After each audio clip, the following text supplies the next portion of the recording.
कि अरे रुक्मिणी, तुमने बताओ जाने किन की बातों में आकर तुमने पत्र लिखा था, मैं श्रुत्वा गुणान भुवन सुंदर शिन बताम थे। अरे हमारे गुणों को गाता कौन है? जिनसे तुमने हमारे गुण सुने हैं उन्हें तो लोग कुछ मानते ही नहीं, बेचारे ऐसे ही फकीर महात्मा घूमते रहते हैं, वो हमारे गुणों को गाते हैं और उनसे तुमने सुनकर के हमसे विवाह कर लिया। अरे हमारे बाप का नहीं पता, हमारे वसुदेव पिता हैं कि नंद बाबा पिता हैं, यही अभी तक नहीं क्लियर है। और तुम्हारे लिए इतने बड़े बड़े राजा लालाए थे विवाह करने के लिए, तुमने कितनी बड़ी भूल की। हमारे बारे में लोग कहते कि तुम माखन चोर है, तुमने हमसे विवाह कर लिया इतने बड़े बड़े वीरों को छोड़ करके।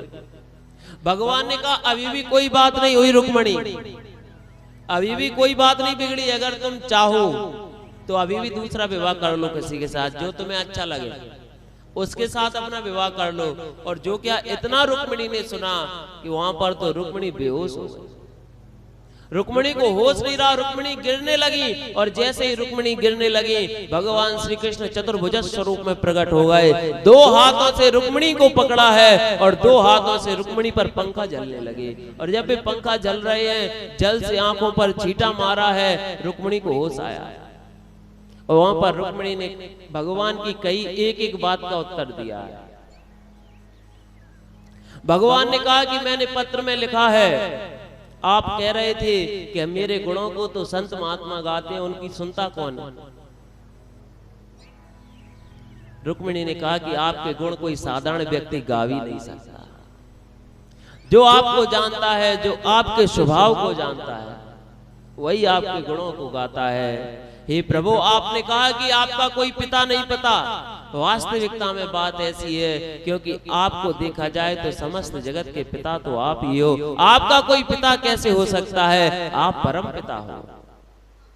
देखिए, संसार में कई प्रकार के लोग होते हैं। कुछ लोग ऐसे होते हैं जो दूसरे व्यक्ति को रुठाने में बड़े माहिर होते हैं। कोई बड़ा अच्छे से हंस खेल रहा हो, बढ़िया बातचीत कर रहा हो, तो उसे कैसे रुठाना है। लेकिन जो भगवान श्री कृष्ण चंद्र जी महाराज है, उनका एक नाम आता है मान विमोचन पंडिता। भगवान श्री कृष्ण मनाने में बड़े होशियार। कोई रूठ जाए तो उसे बड़ी जल्दी मना लेते हैं। अब भगवान श्री कृष्ण देखिए, मना कोई किसी को कब सकता है? जब निरंकारी होगा, जब जिसके हृदय में अहंकार नहीं होगा। अगर आपके हृदय में अहंकार है, किसी ने कुछ कहा, थोड़ा आप खिंचे, थोड़ा वो खिंचे, खिंचते खिंचते खिंचते खिंचते संबंध बिगड़ जाता है। लेकिन भगवान श्री कृष्ण मनाने में बड़े पंडित हैं। उन्होंने रुक्मिणी को बड़ी जल्दी मना लिया, रुक्मिणी मान गई। भगवान सुखदेव कहते, हे राजर्षि परीक्षित, अयम ही परमो लाभो ग्रहेषु ग्रह मेदिना। हे राजन, वस्तुतः देखा जाए तो गृहस्थियों का यह सबसे बड़ा लाभ है। गृहस्थ धर्म का सबसे बड़ा लाभ यह है कि सब जगह संसार में भटकते हुए, पैसा कमाते हुए घर में जब आए तो घर में शांति से अपनी पत्नी के साथ में बैठ कर कुछ हंसी मजाक करके अपने मन को प्रसन्न कर ले। यह गृहस्थ का सबसे बड़ा लाभ है।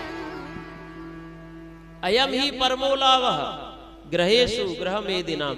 लेकिन समस्या बहुत बड़ी है। समस्या ये है कि जब कोई काम करने के लिए जाता है, काम करे, घर में आता है, तब तक कोई बात नहीं। जैसे ही भोजन करने बैठा कि सारी समस्याएं बोलना शुरू। आज उन्होंने हमसे ये कहा है, आज इन्होंने हमसे ये कहा है, आज इन्होंने हमसे ये कहा है। भोजन करते ही सारी समस्याएं शुरू। तो यहाँ पर भगवान सुखदेव कहते हैं कि यह सबसे बड़ा गृहस्थियों के लिए लाभ है। हे राजा,